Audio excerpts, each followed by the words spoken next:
नाम आरुषि है। मेरी उम्र 22 वर्ष, जवानी की दहलीज पर। जैसे ही मैंने कदम रखा, मुझे देखने वाले आहें भरने लगे, लेकिन मैंने आज तक किसी को लिफ्ट नहीं दी। घर में मैं और मेरे सौतेले पापा रहते हैं। मेरी मम्मी तो अपने आशिक के साथ भाग गई, क्योंकि मेरे पापा कोई काम धंधा नहीं करते थे। आवारा घूमना, शराब पीना, बस यही काम करते थे। लेकिन मुझे वह बहुत ही प्यार करते हैं। उनके सिवा मेरा इस दुनिया में कोई नहीं है। रिश्ते नाते तो सब पैसे वालों के लिए हैं, हम गरीब का कोई नहीं होता है। मैंने ग्रेजुएशन करने के बाद सिलाई का काम सीख लिया था। कपड़े सिलकर घर का खर्चा किसी तरह चला लेती हूँ। मेरे पापा मम्मी से भी बहुत प्यार करते हैं। दिन रात उनको चिंता सताती रहती है कि मैं शराब पीता हूँ, कोई काम धंधा नहीं करता, इसलिए मुझे छोड़कर चली गई। कोई सुध बुध नहीं रहता। वह मुझे हमेशा यही कहते हैं, देख लेना आरुषि, एक दिन तेरी मम्मी जरूर आएगी। लेकिन मुझे पता है वह नहीं आएगी, क्योंकि मम्मी को धन दौलत शोहरत का नशा चढ़ गया है। वह कभी भी मेरे गरीब बाप के पास लौट कर नहीं आएगी। कुतिया के मुंह बोटी का खून लग जाए तो उसे रोटी हजम नहीं होती है। मैं घर का सारा काम करने के बाद में सिलाई की मशीन पर बैठी हूँ। पापा खाना खाने के बाद बाहर घूमने जाने वाले थे। मैंने कुछ पैसे उनको देते हुए बोली,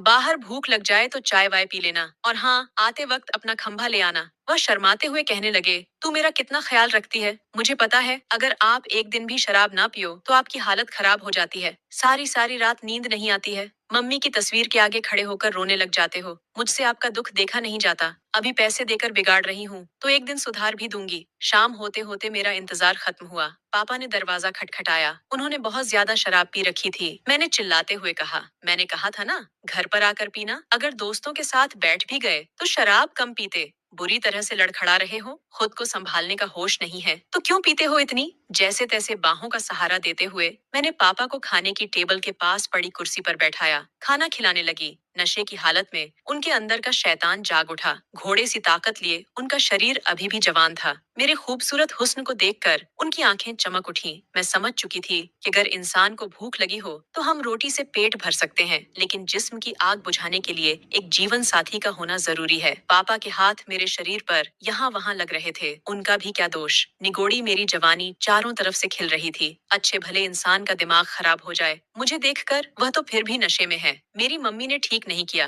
मेरे पापा के साथ इस उम्र में छोड़कर किसी दूसरे के साथ चली गई। सवेरे सवेरे पापा ने लगा रखी थी, एक दिन पीने की आदत अगर मैंने नहीं छोड़ा दी तो मेरा नाम भी आरुषि नहीं है। शाम को रिश्तेदारों के यहाँ शादी में जाना है, फटाफट घर का काम कर लेती हूँ। ये सब सोचती हुई मैं और पापा ने नाश्ता किया। आज ज्यादा ठंड नहीं थी, फिर भी मैंने पापा के लिए गर्म पानी रखा। तौलिया देते हुए मैंने कहा, क्लीन शेव करके नहा लेना। मैंने गर्म पानी रख दिया है। नहाने के बाद पापा कमरे में आए। उस वक्त मैं कपड़े धोने के लिए निकाल रही थी, जब वे अपने दोनों हाथों से बालों को सुखाते हुए ड्रेसिंग टेबल के पास पहुंचे। मैं क्या देखती हूँ कि तौलिया उनकी कमर को छोड़ता हुआ पैरों में आकर गिर पड़ा। वह मेरे सामने। उनको होश कहाँ था कि उनके अलावा कमरे में मैं भी हूँ। उस वक्त उनकी पीठ मेरी तरफ थी। शीशे में मुझे साफ दिखाई दे रहा था। थोड़ा बहुत होश भी रखा करो, कहते हुए मैंने पापा का तौलिया लपेट दिया था। आपको याद है ना, हम दोनों को पार्टी में जाना है। होटल के टेरेस पर बहुत ही शानदार प्रोग्राम चल रहा था। रंग बिरंगी लाइटों के बीच मधुर संगीत बज रहा था। एक तरफ वेज नॉन वेज खाने की व्यवस्था तो दूसरी तरफ पीने वालों के लिए कोल्ड ड्रिंक और विदेशी शराब पर परोसी जा रही थी। हमने वर वधू को आशीर्वाद देने के साथ गिफ्ट दिया और पार्टी का आनंद लेने लगे। खाना खाने के बाद पापा ने विदेशी शराब लिया और मैं कोल्ड ड्रिंक पीने लगी।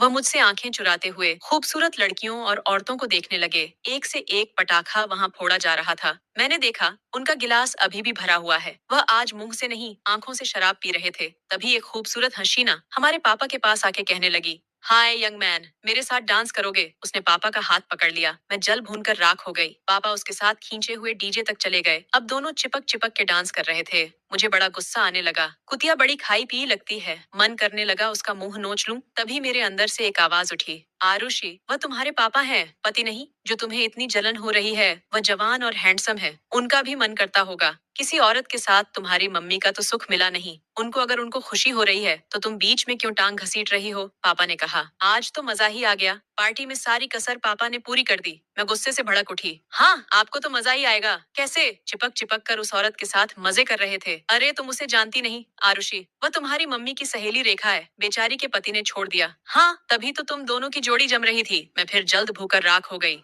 बोली, उसका पति छोड़कर चला गया और तुम्हारी पत्नी का रास्ता बिल्कुल साफ है, तभी तो वह तुम पर डोरे डाल रही है। मैं ये सब मम्मी को बता दूंगी, वह आने वाली है। हाय राम, मैंने इतना बड़ा झूठ कैसे बोल दिया। ये सब गुस्से में हो गया। वह तो मुझे बचपन में छोड़कर चली गई थी, उनकी तो मैंने आज तक शक्ल भी नहीं देखी, सिर्फ तस्वीरों में पता है कि ये मेरी मम्मी है। इंतजार की जब इम्तिहान खत्म हो गई तो पापा समझ चुके थे कि मैंने झूठ बोला था। मम्मी नहीं आने वाली है। वह बोतल से शराब निकालकर पैक लगाए जा रहे हैं। मम्मी को याद करते हुए उनका ये हाल देखकर मुझसे रहा नहीं गया। मुझे झूठ बोलने की सजा मिलनी चाहिए, यही सोचकर रात को पापा के कमरे में चली गई। उस वक्त कमरे की लाइट जल रही थी। पापा खर्राटे लेकर सो रहे थे, लेकिन मेरी नींद उड़ी हुई थी। टेबल पर रखी हुई बोतल में अभी भी कुछ शराब बचा हुआ था। मैंने उसे उठाकर मुंह से लगाया और खाली कर दी। शर्म मिटाकर बेशर्म जो होना था, मैंने कमरे की लाइट ऑफ कर दी। बेड के एक तरफ पापा सो रहे थे तो दूसरी तरफ मैं मेरा स्पर्श पाकर पापा उठ चुके थे। अभी भी वह नशे में थे। कह रहे थे, आरुषि की मम्मी तुम आ गई। मुझे पूरा यकीन था एक दिन तुम जरूर आओगी। पापा मुझे मम्मी समझकर अपनी बाहों में भर लिया था और खूब घपाघप किया। मुझे भी मजा आ रहा था। मैंने कहा, जरा और अंदर डालिए ना, बहुत ज्यादा मजा आ रहा है। उसके बाद पापा तो नशे में ही थे और मैं चुपके से पापा के रूम से बाहर आ गई। जब पापा सवेरे घर की साफ सफाई कर रहे थे,